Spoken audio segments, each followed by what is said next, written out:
warahmatullahi wabarakatuh, Ustaz. Waalaikumsalam warahmatullahi wabarakatuh.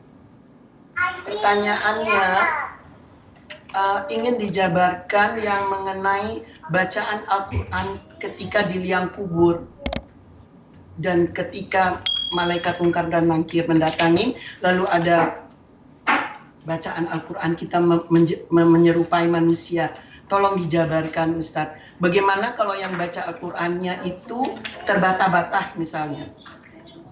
Dan juga bagaimana yang membaca Al-Qur'annya itu yang tidak istiqomah dan istiqomah? Terima kasih, Ustadz.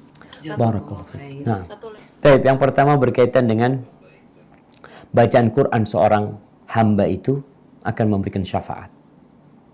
Bahkan Rasul sallallahu alaihi wasallam mengatakan 30 ayat tunqitu tunji sahibaha min adzabil qabr.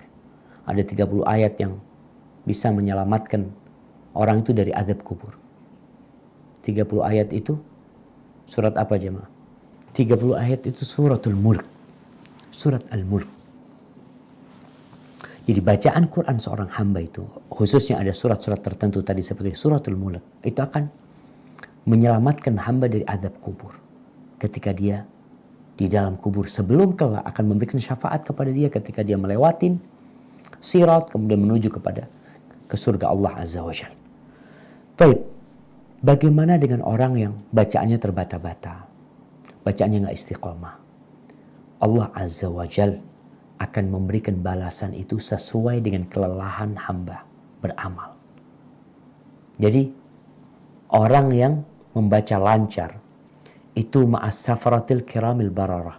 Dia akan bersama malaikat-malaikat ya, yang baik-baik.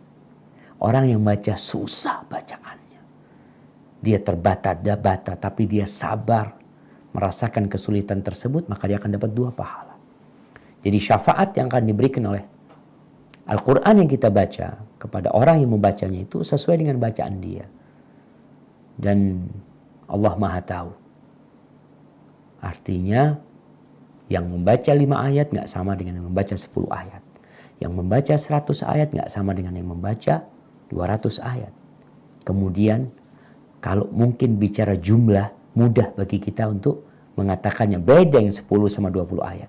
Tapi kalau bicara tentang keikhlasan, itu hanya Allah yang tahu.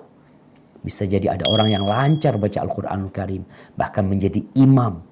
Bahkan orang-orang takjub dengan suaranya, menangis ketika mendengar bacaannya. Bisa jadi dia berada di dalam api neraka ketika dia melakukan itu riya. Maka yang penting bagi kita adalah bagaimana kita ikhlas membaca Al-Quranul Karim, walaupun sedikit tapi istiqamah dalam membacanya.